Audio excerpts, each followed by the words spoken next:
My belly's full of some good victuals from the Pancho's Mexican place.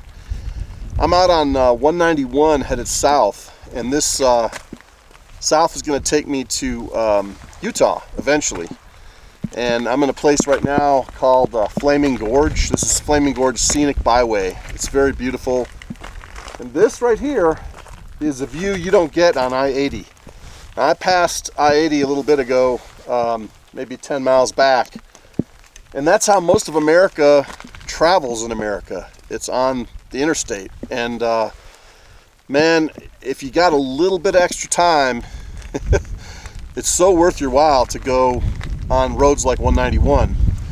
191 became one of my favorite roads in Arizona, and I've ridden all of 191 from the Mexican border all the way up to around Alpine, which I think is close to 60, the 60 that crossed the state. I would like to do all of 191, and so today is kind of cool because I can get another piece of it heading into Utah. But 191 is a gorgeous road, and I just never get tired of it. And one of the great things about these roads is that they're never been straightened. They just kind of follow the lay of the land. If there's a river, they follow the path of the river. It's just cool. Hey, so the wind's pretty good here. It's been raining hard. I'm in a kind of a lull. It's drizzled a little bit, but it's really nice. I stopped here. I'm on a down slope of a 9% grade. And again, this is something you don't really see on the interstates. You're not going to see a 9% grade. It's too steep. And this is a runaway truck ramp right here, because you got to have those if your brakes let go and you're carrying a lot of weight. That's it. One of the other things I see all the time on 191 is there's these signs that say open range. And open range means there's no barbed wire fences. It means that cattle can just roam over huge tracts of land. And basically what happens is the ranchers are branding everything, and so they have to go find them, but they kind of know where to look and stuff. But the key is that you got rain, which makes the roads wet, makes your stopping distance increase, and then I'm in open range. So that the speed limit right here is 75 miles an hour. I'm doing about 55, 60 because I'm trying to take into account the fact that there might be cattle in the road, and that the road's wet. So sometimes you just have to, you can't even do the speed limit sometimes on a bike. It just depends on the terrain. But I'm just absolutely in love with this terrain, and it's just so beautiful here. I think it's about 5,000 feet elevation where I'm at right now, and it smells like really good. Like I can smell pine, I can smell it's just beautiful. One scary thing that happened to me today is I was coming down a mountain, and I was in a curve, and some idiot in a car was trying to pass somebody hauling a boat with a truck, and they were crossing over their line, which was a do not pass line. And sometimes people are just idiots, and if they had gone just up to the top of the hill, they would have entered a long straight stretch where there was a passing, would have been legal and safe. But instead, it put my life in danger because they were just impatient. It's just so stupid. Other than that, it's an awesome day. I mean, the sky is all kind of gray, but I think it's going to clear pretty soon. I've been seeing lots of rain in the distance, but I don't know. I might be like snaking through it. We'll just see what happens. But I've got the gear. If it's going to rain all day, I'm good with that too. But anyway, thanks for being out here, and I hope you're enjoying this, as I said yesterday, as much as I am, which I know you're not. But man, I love it out here. But thanks for coming with me and being around. So here's 191 and a slow poke fifth wheel coming down. Look at this elevation change down the valley. You probably can't see it very well, but it's huge difference. Beautiful. It's just gorgeous here. This is Utah, by the way. One of the things I mentioned on the first episode is that I carry 3 pairs of gloves. And you really have to, because as you get a pair wet, you got to take them off. When you're in the wind, all the hypothermia rules go out the window. and it changes things. So you can really get your hands in trouble really fast, even on a day when it's maybe 75, 80 degrees. In the wind, at speed, you know, your hands can get really cold, and when they get cold and wet and they're in the wind, man, it's a bad combination. So I had to change up gloves a little bit ago. I also had to put a liner in on my jacket, but I'm toasty and feeling good, and really happy to make Utah. I haven't been here in a long time on a motorcycle. It's been probably 10 years, I think, so it's nice to be back. Utah's a gorgeous state, for sure. I'm only going to be exploring the sort of northeastern corner of it, but still, it's awesome here. Thanks again for watching, and for just seeing what's going on. I'm going to show you a 191 here. It's so incredible.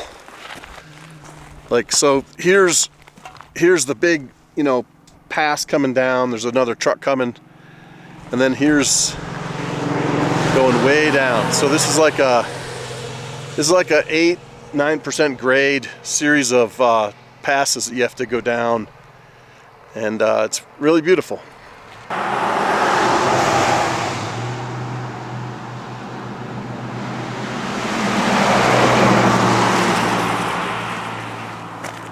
I guess I haven't really talked about the motorcycle too much. A couple things on the handlebar that are really important.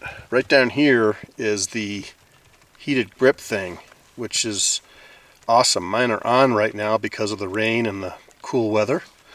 And then of course there's a TomTom GPS right here. I prefer Garmin, but this one came with the bike, so I'm using it. And then down here is a phone mount, and then here I've got a little deal where I've got power, I can turn off and on, and I can charge the phone as I ride. On the back, you know, I've got 3 different bags, the two on the sides, and then the big top box. And with this, I can really go out for a week at least, maybe more if I was careful.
So I'm up here at the summit of this pass. It's 9,114 feet high, and it's just gorgeous. It's kind of an overcast day, but I can tell that the sun's going to be out that way, and that's where I'm going, so I'm headed south. But it's beautiful, really, really beautiful, and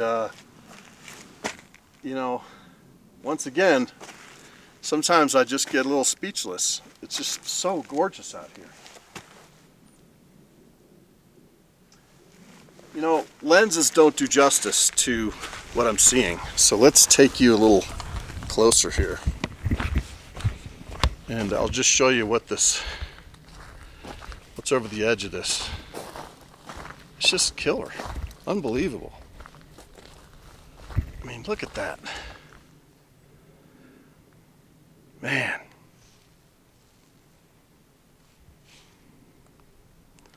Sometimes as I ride, I think about the people that made these roads. I mean, just think of the blasting they had to do just to cut this road into that side of that mountain.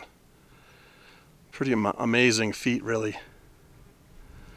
So this is looking north into the Ashley National Forest and into the Uinta Indian Reservation, their lands. It just goes on and on. Somehow, It just seems like Utah is more green than Wyoming was, but it's probably just where I was in Wyoming or something.